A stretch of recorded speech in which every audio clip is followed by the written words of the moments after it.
Okay, this is Ross from EdgeFIT. Today we're going to take a little bit of time to talk about the Sumo Deadlift High Pull performed with the kettlebell. Basically a transition from the deadlift into the high pull is what we're going to focus on. So I'm going to start with just going a little bit over the deadlift movement, or Sumo deadlift, lifting the weight from in between the legs, and then transition into the high pull movement. Okay, so the first thing we want to look at is stance when we're going in for a deadlift. With the kettlebell, I'm going to approach the bell. I want to have the kettlebell right between my feet. I'm going to take a nice wide stance, about shoulder width or maybe a little bit wider. I'm going to turn my toes out, keep my heels in slightly. As with a squat, I want to make sure my knees are tracking over my toes.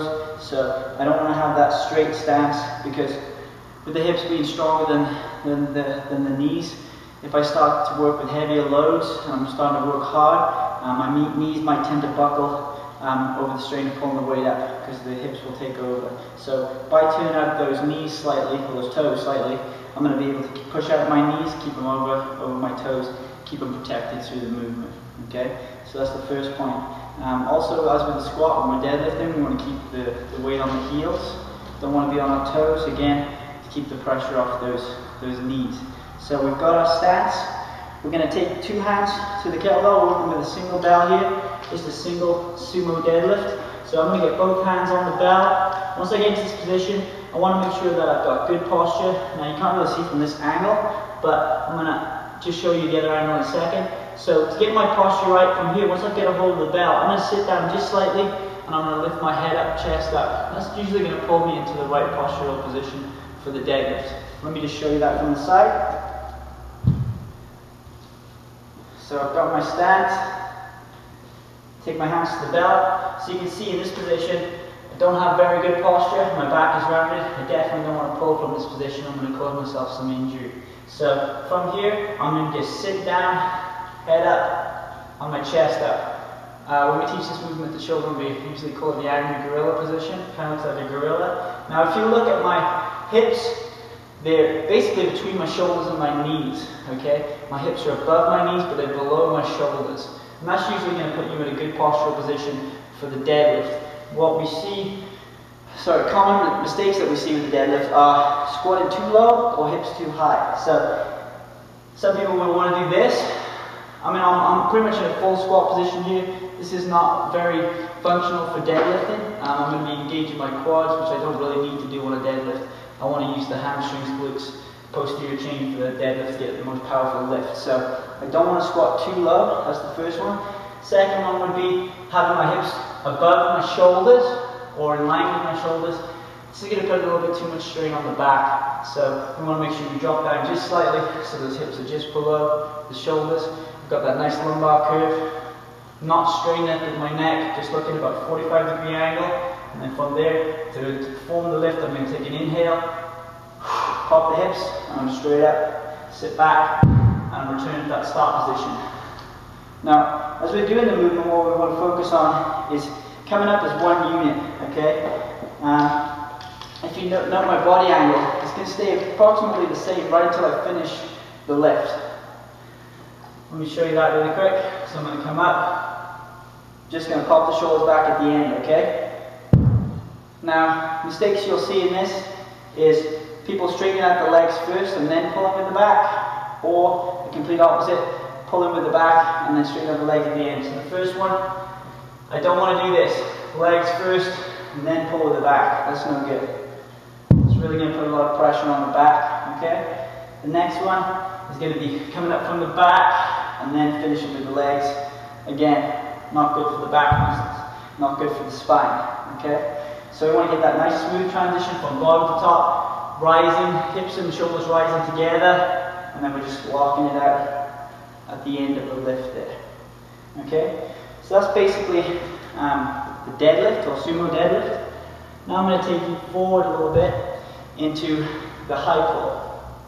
So all we're going to do basically is add a pull with the arms. The motion is going to be about the same with the deadlift, except for we're just adding that explosive violent pull at the end of the motion, okay? So let me just show you the movement really quick and then we'll talk about it some more. So from here, set my deadlift, I'm going to explode with the hips, pull, and then I'm down. I'll show you that from the side. Set the posture, inhale, down, okay? So it's just like, kind of like you're rowing a boat. Again, key points you want to look for with this lift, same postural points as you did for the deadlift. You want to make sure the hips between the shoulders and the knees. So not squatting too low, not keeping the hips too high. The next thing on the motion of the movement, we want to make sure that our athletes are at the top, leading with the elbows, coming up, handle just below the chin to finish. You want to make sure that they're not bending the wrists, leading with the wrists up, because that's going to lead to wrist problems, especially if you're lifting a decent weight. You're putting a lot of strain on the wrists there. Like, call this the little kitty cat. Not a good position, not flattering at all, especially for males. It doesn't look good. So leading with the elbows, nice high pull on the motion. Next thing is the timing on the way up. I want to make sure that as I'm pulling, I'm getting that leg drive, driving with the legs, exploding up, and then I'm not going to pull until right when those knees and hips lock. That's going to give me power transfer from the lower body to the upper body. It's going to mean that the weight is going to travel quickly up. Mistakes that we see, people driving from the legs, starting to pull too soon. If I'm pulling too soon, my legs haven't finished their work, so it's meaning that my arms have to do more work than they need to.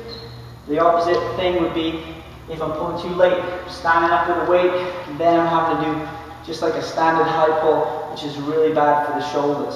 So we want to make sure that we hit that pull right as we lock the hips and the knees, nice and explosive. Done right, the motion will feel like the bell is weightless. It'll really fly up there for you. So just to wrap it up, Sumo Deadlift High Pull. Key points, shoulder width stance, turning the toes out slightly, so the knees are going to track over the toes. When you get into that position at the bottom to stop the lift, you can have your hips between your knees and your shoulders. So not squatting too low, not keeping the hips too high, just in between. Okay, and then rising on the movement, we're going to explode with the hips as soon as they lock. We're going to drive up with the elbows, leading up to the elbows, finish the lift, and then we're going to reset right at the bottom. I hope that was helpful. Picked up some tips. Go back and try it and give us some feedback or send any questions if you have any. Cheers.